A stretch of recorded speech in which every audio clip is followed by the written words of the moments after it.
जब अरशद शरीफ साहब पर FIR हुई, जब समी बहीम साहब पर FIR हुई, जब इमरान रियाज खान साहब गिरफ़्तार हुए, जब ये जमील फारूकी साहब वाला वाक़या हुआ, जब साबिर शाकिर साहब पर FIR हुई, तो बात यह है इस सब में जो लोग उनके साथ नहीं खड़े थे उनको अब ज़रूरत नहीं है ज़्यादा आके आंसू बहाने की और ड्रामे करने की। तो ये किस तरह से अब इमरान खान साहब तो कह रहे हैं मैं तशद्दुद नहीं होने दूंगा। उन्होंने बड़ा वाज़ेह कर दिया कि हमने कोई कानून नहीं तोड़ना, जहां अदालत कहेगी हम वहां चले जाएंगे और वहां पर अपना एहतजाज कर देंगे। अब इससे ज़्यादा तो कोई गारंटी नहीं हो सकती। सब्सक्राइब करें और बेल दबाएं ताकि कोई खबर रह न जाए।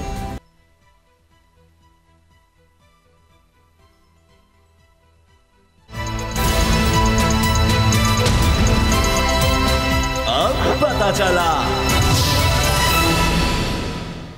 बिस्मिल्लाहिर्रहमानिर्रहीम, अस्सलाम वालेकुम। मैं हूं मोहम्मद उसामा गाजी और आप देख रहे हैं अब पता चला। आज के प्रोग्राम में बात होगी अरशद शरीफ के कत्ल की तहकीकात की हुकूमती तरजीहात और लॉन्ग मार्च पर हुकूमत को पहली शिकस्त का सामना। नाज़रीन, आज ट्विटर पर वज़ीर आज़म पाकिस्तान मियाँ शहबाज शरीफ जो इस वक्त सऊदी अरब के दौरे पर हैं, इन्होंने एक पैगाम जारी किया जिसमें वज़ीर आज़म का कहना था कि इमरान न्याज़ी अरशद शरीफ के अलमनाक कत्ल को मामूली सियासत के लिए इस्तेमाल करा है। अपने बयान में वज़ीर आज़म ने इल्ज़ाम लगाया कि इमरान न्याज़ी ख़तरनाक खेल खेल रहा है, रियासती इदारों पर इल्ज़ामात लगाने की हद तक जा रहा है। वज़ीर आज़म से मेरा मासूमाना सा सवाल है कि जब आपके बड़े भाई जलसों में नाम ले लेकर इदारों पर उंगलियां उठा रहे थे तो उस वक्त आपकी तरफ से ऐसा कोई बयान सामने क्यों नहीं आया? दूसरा, अपने बयान में शहबाज शरीफ ने इमरान खान को मशवरा दिया कि वो बेबुनियाद इल्ज़ामात का सहारा लेने की बजाय सब्र से काम लें और जुडिशल कमीशन के नताइज का इंतज़ार करें। लेकिन सवाल यह है कि कौन सा जुडिशल कमीशन जो ऐलानात में मौजूद है और हकीकत में गायब? अब तक हुकूमत ने अरशद शरीफ के कत्ल की तहकीकात के लिए तहकीकाती कमेटी का नोटिफिकेशन जारी किया है। पहले ये 3 रुकनी कमेटी थी, फिर इसमें से ISI के नुमाइंदे को निकाल कर इसकी तश्कील 9 कर दी गई। वज़ीर दाखिला राना सनाउल्लाह की सरपरस्ती में बनने वाली ये कमेटी कैसी तहकीकात करेगी? हुकूमत की इस संजीदगी का भांडा आज राना सनाउल्लाह ने खुद फोड़ दिया। उनका कहना था कि अरशद शरीफ कत्ल केस में सोना स्मगलिंग की तहकीकात की जाएंगी।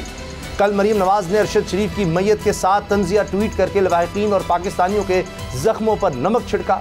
आज राना सनाउल्लाह ने सोना स्मगलिंग तहकीकात की ये नई बात करके इसमें अपना हिस्सा भी डाल दिया। फिर ये लोग इल्ज़ाम इमरान खान पर लगाते हैं कि वह अरशद शरीफ के मामले पर सियासत कर रहा है। पाकिस्तानी अवाम सब देख रहे हैं कि जिस वज़ीर दाखिला के दौर में अरशद शरीफ पर 10 से 15 FIRs काटी गई, जिस हुकूमत के दौर में अरशद शरीफ पर गद्दारी और बगावत के मुकदमे बने, जिस हुकूमत के दौर में अरशद शरीफ को अपना वतन छोड़कर भागना पड़ा, जिस हुकूमत के कहने पर इसे दुबई हुकूमत ने भी मुल्क छोड़ने पर मजबूर किया, उसी हुकूमत, उसी वज़ीर दाखिला के मातहत FIA क्या तहकीकात करेगा? अवाम को इसका भी पता है। इसीलिए सोशल मीडिया पर ट्रेंड चल रहा है कि अक़वाम मुत्तहिदा इस वाक़े की तहकीकात करे। ये ट्रेंड हुकूमत पर अवाम के अदम एतमाद का मज़हर है। लेकिन ये लोग अपना दामन बचाने के लिए इमरान खान पर इल्ज़ाम लगा रहे हैं, वो इस मामले पर सियासत कर रहे हैं, इस वाक़े को लॉन्ग मार्च के लिए इस्तेमाल कर रहे हैं। इन इल्ज़ामात की क्या है हकीकत और क्या है फसाना, इसी पर बात करेंगे। सदीक जान नूरुल आरिफीन मेरे साथ हैं। सदीक, आपने देखा होगा कि अब ऐसे लग रहा है कि एक स्पिन देने की कोशिश हो रही है कि जी अरशद शरीफ से फ़लाँ लोग हमदर्दी कर रहे हैं, माजी में उनके खिलाफ थे, ये थे, वो थे, और ये जी इमरान खान इसको कैश करवाना चाह रहा है, इस तरह की बात। जबकि सबको पता है कि इमरान खान साहब पहले ऐलान कर चुके थे कि अक्टूबर के आखिर तक मैंने ऐलान कर देना है लॉन्ग मार्च का। और ये जो तहकीकाती टीम बनाई गई उसमें फिर तब्दीली कर दी गई और ये राना सनाउल्लाह साहब ने स्मगलिंग का एंगल बीच में ले आए हैं। यानी वो तो पहले ही फैसला सुना चुके, बता चुके कि तहकीकाती टीम तुमने किस नतीजे पर पहुंचना है। और मैंने खुद देखा कि अल जजीरा में बात करते हुए एक सीनियर सहाफ़ी ने यह अंदेशा जाहिर कर दिया था कि इस तरह की कोई गेम को नारकोटिक्स या इस तरह का बिजनेस से जोड़ने की कोशिश होगी जो कि गलत होगी। तो यानी ये पहले से लोगों को पता था, अल जजीरा में बात हुई है कि ये हुकूमत इस तरह का काम करेगी।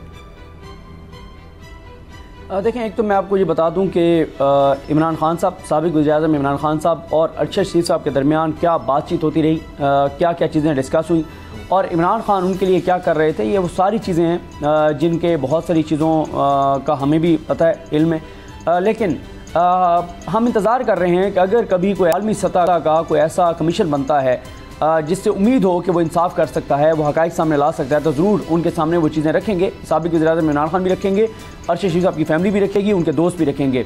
लेकिन अगर किसी को 1% भी ये लगता है कि मौजूदा जो ये इम्पोर्टेड सरकार है, जिस तरह से इनको मुसल्लत किया गया है और जिनकी करप्शन लूट मार के हवाले से अरशद शरीफ साहब मुसलसल बात कर रहे थे और जिस आलमी साजिश की वो बात कर रहे थे, किस तरह से इस हुकूमत को लाया गया, अगर किसी को 1% भी लगता है कि ये हुकूमत कातलों तक पहुँचना चाहती है तो वो 100% जाहिल है, वो बेवकूफ़ है, वो अहमक है जो ये समझता है कि हुकूमत कातलों तक पहुँचना चाहती है। और देखें अरशद शरीफ साहब के साथ जिस तरह का हमारा तल्लुक़ रहा और जिस तरह से ये सारी चीज़ें होती हैं, और ख़ास तौर पर उसामा गाजी साहब जब मुश्किल वक्त था, जब अरशद शरीफ साहब पर FIR हुई, जब समी इब्राहिम साहब पर FIR हुई, जब इमरान रियाज खान साहब गिरफ़्तार हुए, जब ये जमील फ़ारूकी साहब वाला वाक़या हुआ, जब साबिर शाकिर साहब पर FIR हुई, तो बात ये है इस सब में जो लोग उनके साथ नहीं खड़े थे उनको अब ज़रूरत नहीं है ज़्यादा आके आंसू बहाने की और ड्रामे करने की। वो वक्त था जब उनके साथ खड़े होना चाहिए था, जब वो पाकिस्तान से बाहर जा रहे थे, जो हालात पैदा किए गए थे उस पर बात करनी चाहिए थी, उन FIRs पर बात करनी चाहिए थी। अब आगे सारे जनाब बड़ा जी बड़ा दुख, बड़ा अफसोस, बड़ा ये हो गया, बड़ा वो हो गया।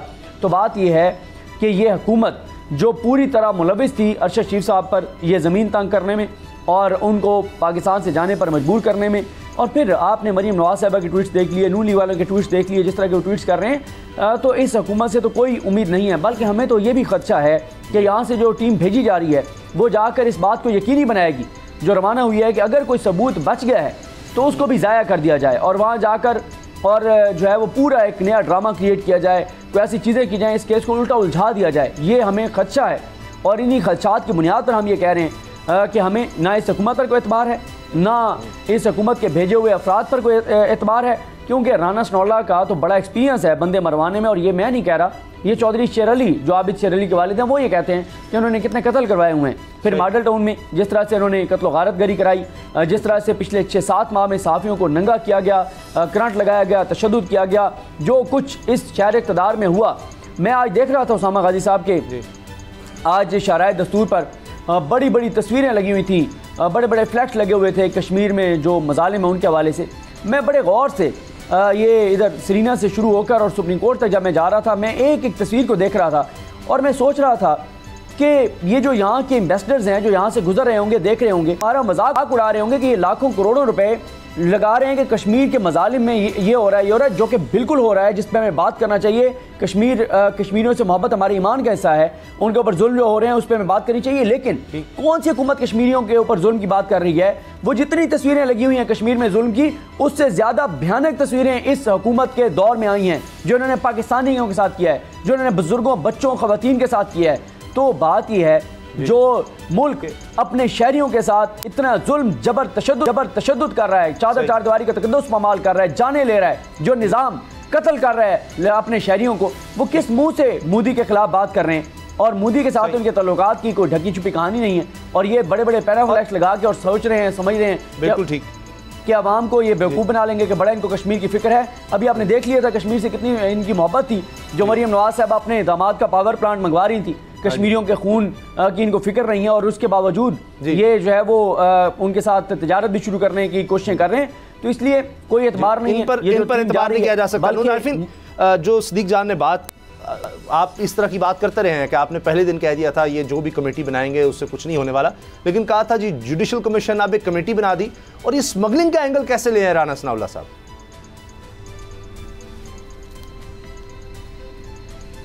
शेर जंगल का बादशाह है, अंडा दे बच्चा दे कौन पूछेगा भाई, वो वज़ीर दाखिला है। यहाँ सिंध में जब जुल्फ़िकार मिर्ज़ा का राज चलता था तो उसने 3 लाख असला लाइसेंसेस खुद उसकी ज़बानी लियारी गैंगवार वालों को दिए। क्या कर लिया था आपने? इसलिए राना सनाउल्लाह भी जो कह रहा है ठीक है, चलता है। मेरे सामने यही बयान है, मैं वही पढ़ रहा था। अरशद शरीफ केस में सोने की स्मगलिंग की तहकीकात की जाएगी। पाकिस्तान के एक निजी चैनल से मुंसलिक शख्सियत के कीनिया में सोने की स्मगलिंग के कारोबार से मुताल्लिक कायम कंपनी के किरदार का जायज़ा। कंपनी के किरदार का जायज़ा लेने के लिए इतना तक्कड़ करने की क्या ज़रूरत है? ये जिस आदमी के बारे में बात हो रही है, ये उसके बाप दादा का मतलब नाम आता रहा है सोने की स्मगलिंग में। कोई ऐसी बात नहीं है ढकी छुप। आप जो इतना ज़ोर लगा रहे हैं ये साबित करने के लिए, आप गली में किसी गिल्ली डंडा खेलने वाले बच्चे से पूछेंगे, वो जिस आदमी की तरफ आपका इशारा है वो उसके बाप का नाम ले लेगा। ये कौन सी नई बात है? इसमें आप क्या साबित करना चाह रहे हैं? इसका अरशद शरीफ के इस मामले से क्या ताल्लुक है? क्या लेने देना है? और मरने वाले का कांधा इस्तेमाल करके आप उस मीडिया ग्रुप तक पहुंचना चाह रहे हैं? इतने कमज़ोर हैं आप? अगर इतने ही बड़े वज़ीर दाखिला हैं, इतनी ही आप बाइख्तियार हुकूमत हैं भाई, तो उठाओ उस मीडिया ग्रुप के मालिक को, उसके चलाने वालों को, लेकिन उसके चलाने वालों को आप उठा नहीं सकते। वैसे मैं आपको ये बता दूं, आप ज़्यादा कोशिश कीजिएगा नहीं, बड़ी बड़ी मूछें रखने से मुछंदर और बाल बढ़ा लेने से कलंदर नहीं हो जाता आदमी। तो आप ज़रा जहन में रखिएगा कि जहाँ आपके पर जलते हैं वो वहाँ से वो लोग शुरू होते हैं, जहन में रखिएगा। इसलिए कि इतने बड़े बड़े प्लाजाज, इतने बड़ी बड़ी बिल्डिंगें बना करके बेचना, सोने के कारोबार से फिर मीडिया ग्रुप कायम करना, फिर और बहुत सारी चीज़ें करना, ये ऐसा नहीं हुआ, ये नस्ल दर नस्ल का कारोबार है भाई। जब छोटा था तब से मैं ये सारी कहानियाँ सुनता चला आ रहा हूँ। ये सारी कहानियाँ ज़ुबान ज़द आम हैं।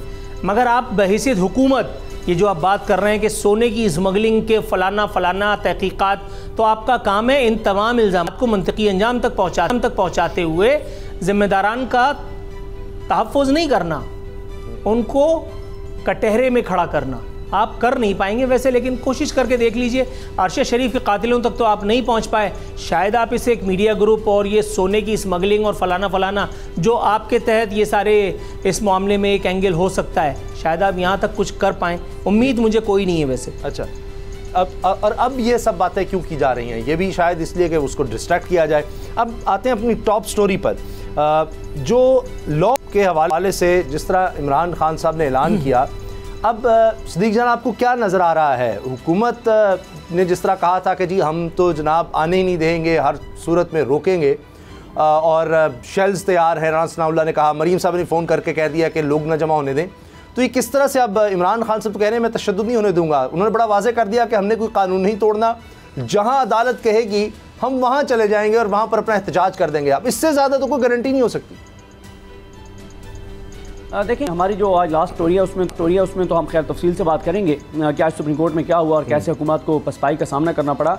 लेकिन कांपे ज़रूर टांग रही हैं, परेशानी है। अच्छा, एक बात तो ये है कि ये नहीं कहा जा सकता कि इमरान खान आएंगे तो हुकूमत का असर लेकर जाएंगे और इमरान खान आएंगे तो हुकूमत को गिरा कर जाएंगे, ये नहीं कहा जा सकता।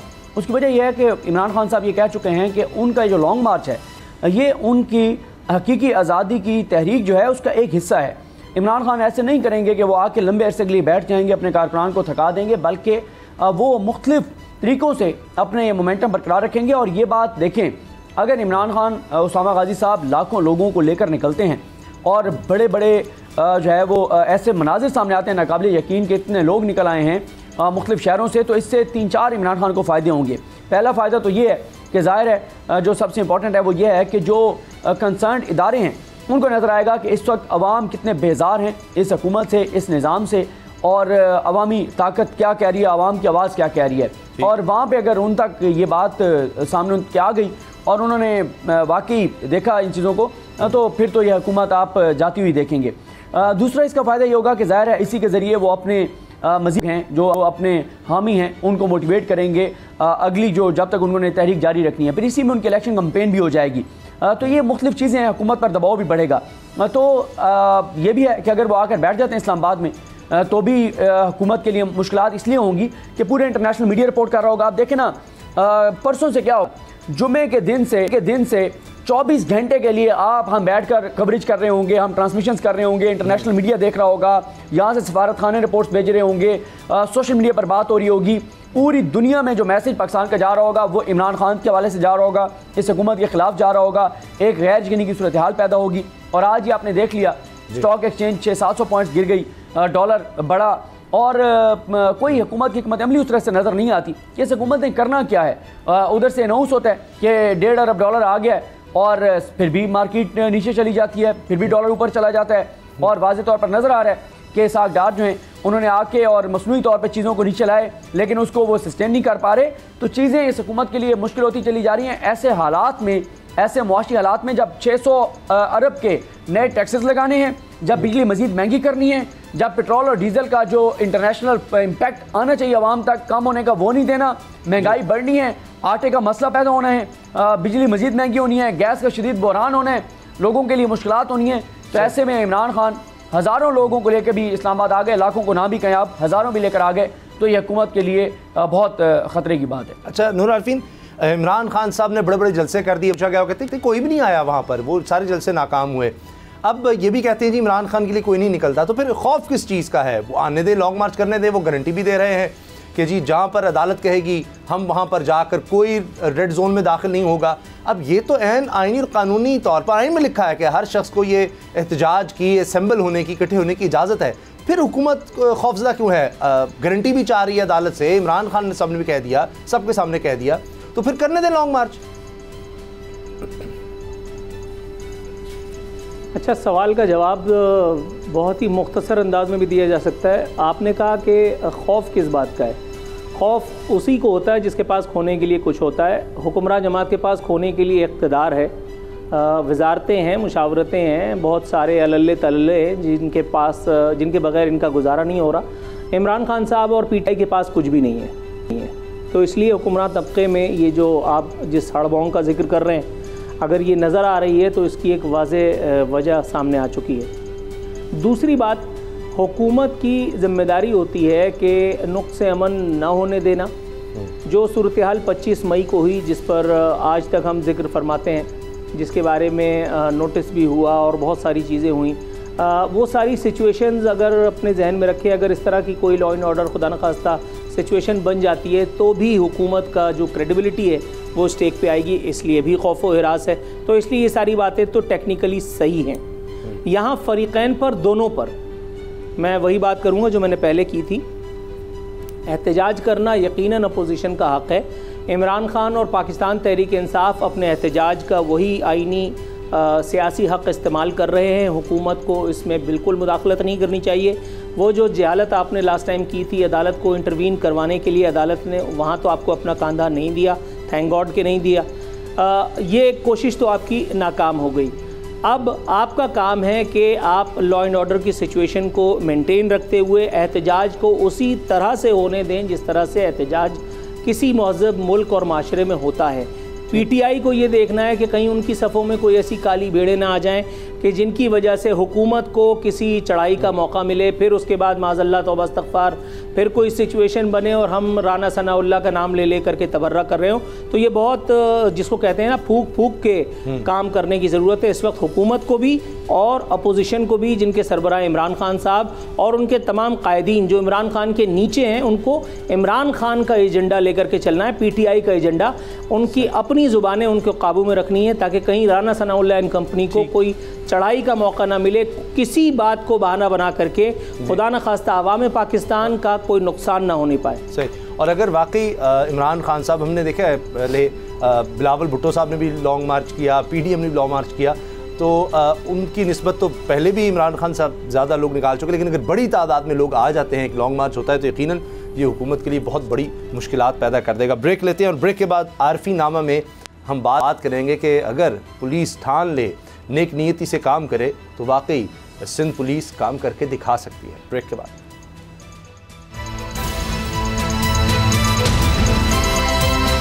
अब पता चला।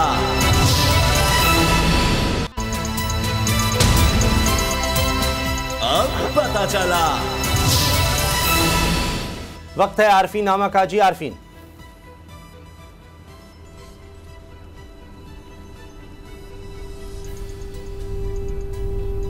जी आरफीन, आवाज आ रही है?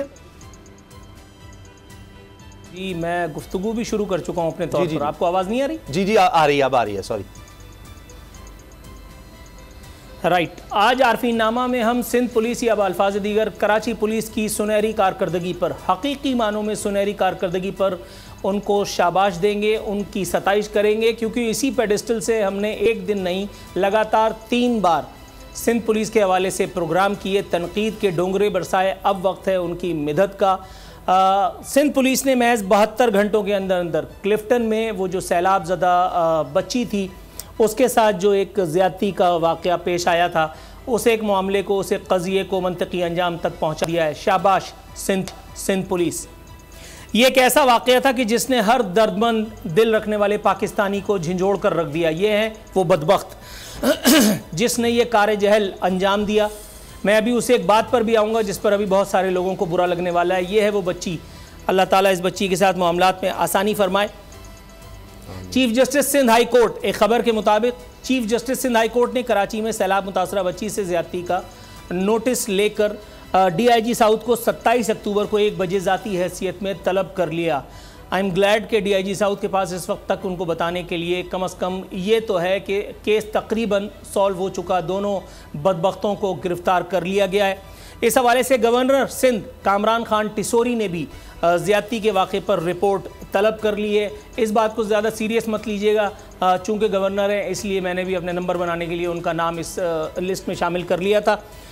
इस हवाले से मज़ीद तफसीलात जो सामने आई हैं वो ये कि इस बच्ची को राशन का झांसा दे करके मुलजिम ग़ुलाम रसूल और खालिद जो आपस में दोस्त हैं, एक साथ रहते हैं, इन्होंने इस बच्ची को राशन का झांसा दे करके और गाड़ी में बिठाया।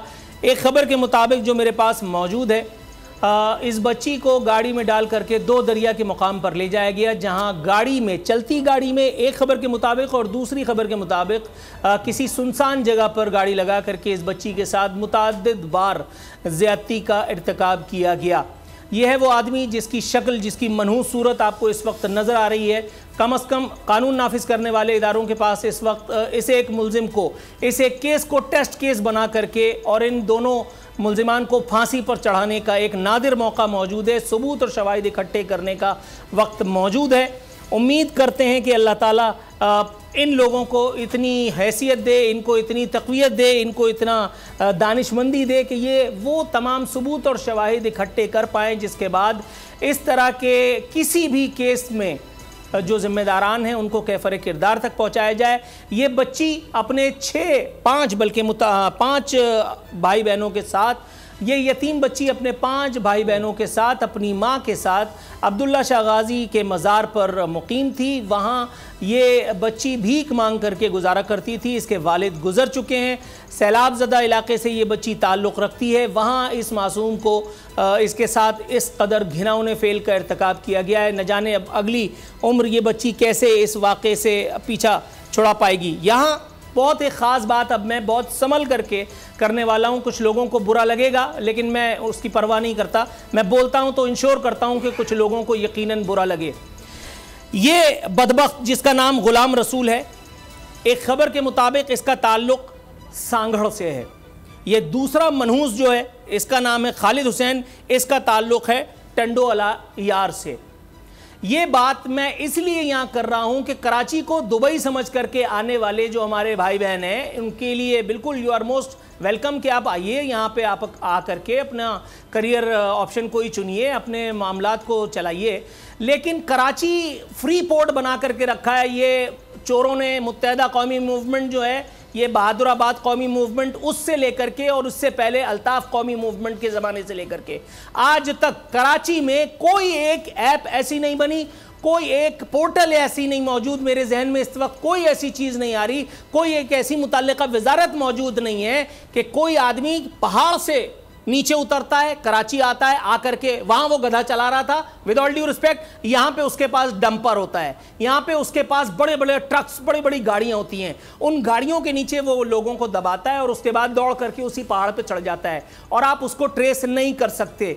कोई मुतल्लिका वजारत, कोई हमारे जो CM सिंध हैं, हमारे जो IG DIG साहिबान हैं, हमारे जो और अरबाब इख्तियार हैं, कम अज़ कम इस एक वाक़े को बुनियाद बना करके अगर यहाँ इस एक हवाले से काम कर लेते हैं। मैं ये बात इसलिए कर रहा हूँ, कराची मेट्रोपॉलिटन सिटी है, यहाँ आप आने के लिए लोगों को पासपोर्ट जारी नहीं कर सकते, ऐसा मंतकी तौर पर लॉजिकली पॉसिबल नहीं है।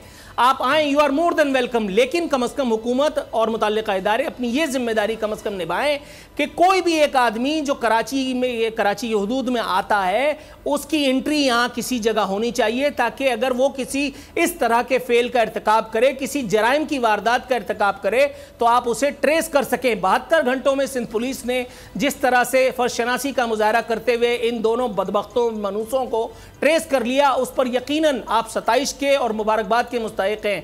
लेकिन इससे आगे भी कुछ काम है जो आपने करना है या मुतल्लिका इदारों ने करना है। यहाँ मुत्तहिदा कौमी मूवमेंट का एक रंगीला वजीर मौजूद था, ये लंबे बाल, शायरी भी करता है, पान भी खाता है और अब रिटायर होकर के कोने में बैठा है, अपने घर में शेर पाल करके वो अपने आप को शेर समझ रहा है। उसको जब कराची में मुतल्लिका वजारत का ठेका दिया गया था, वजीर दाखिला वो बना था और उसके एक रंगीले दोस्त का, जो इस वक्त इस दुनिया में नहीं है, मैं उसका नाम नहीं लेता, उसको जब वजीर ट्रांसपोर्ट बनाया गया था, उस आदमी ने अपने वलीमे का खर्चा इन ट्रांसपोर्टर हजरात से जो है वो करवाया। उस आदमी ने मेरे सामने मेरी ही कंपनी के जनरल मैनेजर को फोन करके 1 करोड़ रुपए, मुत्तहिदा कौमी मूवमेंट की बात कर रहा हूं, 1 करोड़ रुपए रिश्वत मांगी थी। मैं एनी शाहिद मौजूद हूं इस बात का। और वहीं वो वजीर दाखिला इस बात का को इंश्योर नहीं कर सका कि कराची में आने वाले लोगों के लिए कोई बाकायदा मुतल्लिका वजारत अगर नहीं भी है, कोई डिपार्टमेंट अगर नहीं भी है, तो उसका कयाम किया जाए। जो आदमी यहाँ आता है उसकी कोई लॉग बुक होनी चाहिए उसका अता पता मालूम करने के लिए। मैं अपना आपको एक छोटा सा वाकया बता दूं। मेरा मोबाइल छीना, मेरे एक जानने वाले ने, मैं ये डिटेल में जाना नहीं चाह रहा, मेरे एक जानने वाले ने मुझे कहा आप सिर्फ मुझे ये बता दीजिए मोबाइल कहां छीना, उस बंदे को वहां से ट्रेस करके और हम उसको मरवा देंगे। मैंने पूछा कैसे? कहने लगा मेरा कजन आया हुआ है फला इलाके से, इलाके का नाम भी मैं माइनस कर रहा हूं, वहां से वो कत्ल करके आया था, यहां उसको वैसे ही अब यहां से कहीं आगे जाना है, वो उस बंदे को मरवा करके और हम आगे चले जाएंगे। यानी ये इतना आसान है, ये इतना आसान है, आज भी कराची में इतना आसान है। क्या वो दौर था कि जहां 300 रुपए में कराची में लोगों को मौत, अजियतनाक मौत दे दी जाती थी। मैं इल्तिमास करता हूं तमाम सुनने वालों, देखने वालों से, तमाम साहिब इख्तियारान से कि खुदारा इस एक बच्ची के केस को टेस्ट केस समझ करके, इस बच्ची को अपनी बच्ची समझ करके, आंखों पर चढ़ी तासुब की ऐनक हटा करके, जिस तरह आपने कहा कि ये भी जो गाड़ी ट्रेस की गई और उसके जरिए मुजरिमान तक पहुंचा गया, मुलजमान तक पहुंचा गया, उसमें भी नजर आ रहा है कि एक सेफ सिटी अगर इसको बनाया जाए कराची को और उसमें इन चीज़ों को भी शामिल किया जाए जिनकी आप निशानदेही कर रहे हैं, तो उससे बहुत बेहतरी आ सकती है। इसीलिए आज हमने सिंध पुलिस की कारकर्दगी को भी सराहा है, लेकिन और बहुत कुछ करने की ज़रूरत है। ब्रेक लेते हैं और ब्रेक के बाद इनसाइड स्टोरी।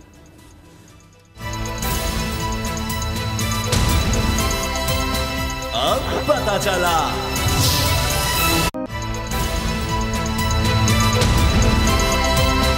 अब पता चला। एक तरफ राना सनाउल्लाह साहब ने कहा 25 मई से भी ज़्यादा तशद्दुद होगा, साथ कहा कि जी ये डांग मार्च यानी डंडे बरसाए जाएंगे, आंसू गैस है, उल्टा लटकाएंगे इमरान खान को, मुंतज़िर हैं। लेकिन दूसरी तरफ सुप्रीम कोर्ट में भी भागे भागे गए हैं कि जी इस लॉन्ग मार्च को रोका जा सके इमरान खान के। इनसाइड स्टोरी क्या है, क्या हुआ अदालत में? सिद्दीक जान से जाते हैं। सिद्दीक जान, क्या हुआ अदालत में? क्या हुआ अदालत में? ये आज आखिरी कोशिश थी इमरान खान का लॉन्ग मार्च रुकवाने की। और एक तो इनकी कोशिश थी कि इमरान खान का लॉन्ग मार्च रुक जाए, दूसरी इनकी कोशिश ये थी कि अदालत कम से कम कंटेम्प्ट ऑफ कोर्ट में इमरान खान को नोटिस जारी करके तलब कर ले, क्योंकि इनको पता है कि अब इमरान खान लाहौर में बैठे हैं, उन्होंने इस्लामाबाद नहीं आना और इनको अब ये बहुत इस वक्त बहुत परेशानी में। और इनका ये ख्याल था कि इमरान खान बनी गाला में बैठे होंगे, यहाँ से अनाउंस करेंगे, हम फौरी तौर पर उनको गिरफ्तार कर लेंगे या गिरफ्तार करने की कोशिश करेंगे, नज़रबंद कर देंगे। ये सारी खबरें आपके सामने थी। लेकिन आज दोनों चीज़ों पर इनको पसपाई का सामना करना पड़ा। एक तो जो कंटेम्प्ट ऑफ कोर्ट है उसमें अदालत ने ये कहा, चीफ जस्टिस पाकिस्तान उमर मदियाल साहब ने, कि ये सिविल कंटेम्प्ट है और इसमें हम अगर इमरान खान साहब को नोटिस जारी करते भी हैं तो वो अपने वकील के जरिए अपनी नुमाइंदगी कर सकते हैं, उनका खुद आना ज़ाती तौर पर ज़रूरी नहीं है।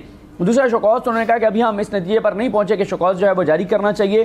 फिर आज इन्होंने फिर कोशिश की हुकूमत ने कि अदालत अहकामात जारी कर दे, इमरान खान को लॉन्ग मार्च से रोक दे कि जब तक ये केस चल रहा है तब तक इमरान खान। लेकिन अदालत ने कहा है कि ये जो सियासी मुहाजराई है, ये जो सियासी लड़ाई है, इसमें अदालत नहीं पड़ेगी, अदालत अपने पेन को स्टिक के तौर पर इस्तेमाल नहीं करेगी। और उमर मदियाल साहब ने वाज़ेह किया कि देखें, हमने PTI को कहा एक केस में कि वो पार्लियामेंट चले जाएँ, लेकिन वो पार्लियामेंट नहीं गए। ये उनका सियासी फैसला है, ये उनकी सियासी हिकमत अमली है, हम उसको ना ठीक कह सकते हैं ना गलत कह सकते हैं। बाकी उन्होंने कहा कि हमारा काम है आइन और कानून की हुक्मरानी कायम करना। हम ये देख रहे हैं कि पुरअमन एहतजाज की आइन इजाज़त देता है और ना तो आप ड्रैकोनियन कोई ऐसा काम कीजिएगा, ना प्रोटेस्टर ऐसे को काम करें। हमने बैलेंस एक क्रिएट करना है कि आइन और कानून ने उनको जो इजाज़त दी है एहतजाज करने की, वो उसके मुताबिक एहतजाज करें। और जो आइन और कानून आपको इजाज़त देता है कि आपने जिन जिन इमारतों की सिक्योरिटी बढ़ानी है वो आप बढ़ाएं, लेकिन ये नहीं हो सकता कि आप अदालत के कंधों पर बंदूक रख के चलाएँ।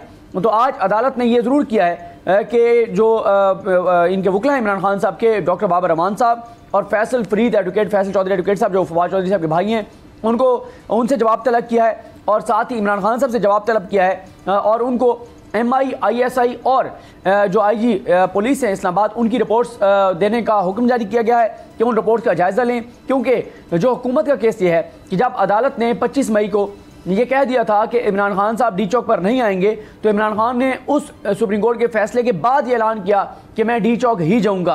तो ये कंटेम्प्ट ऑफ कोर्ट है। अदालत ने अब वो रिपोर्ट्स तहरीक इंसाफ को देने का हुक्म जारी करते हुए कहा है कि वो अपना जवाब दें, उन्होंने इस पर जवाब जमा कराने हैं। अदालत ने हुकूमत को ज़रूर कहा है कि अगर प्रोटेस्टर्स कोई गैर आइनी गैर कानूनी काम करते हैं तो आप आएँ हमारे पास, हम छुट्टी के दिन भी बैठ जाएंगे।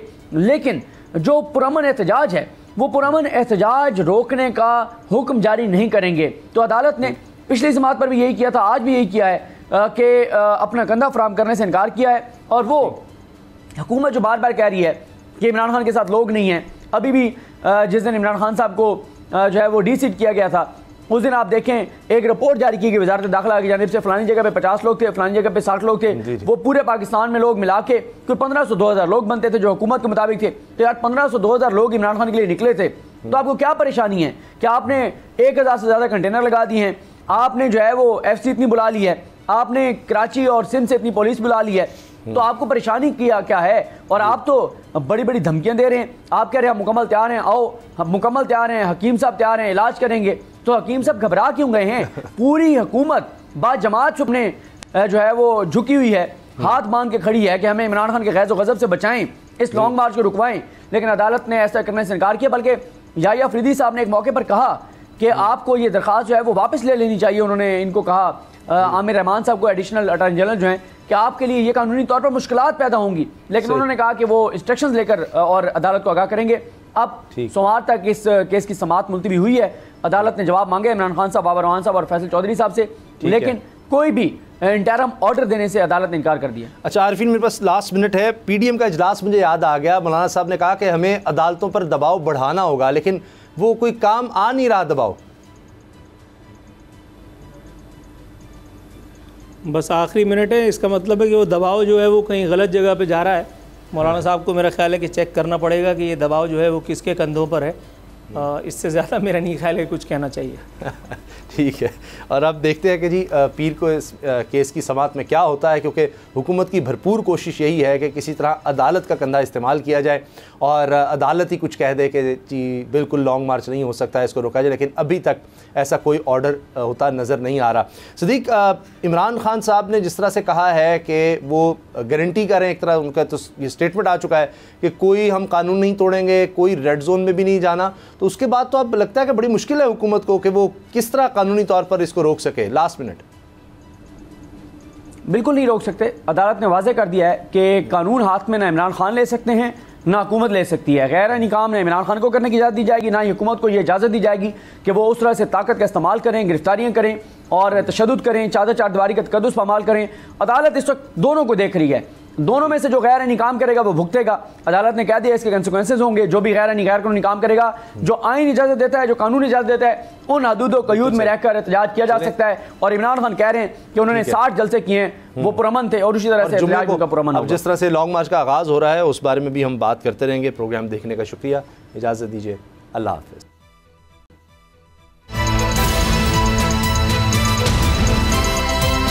अब पता चला। अगर आपको ये वीडियो पसंद आई तो सब्सक्राइब करें और बेल पर क्लिक करें।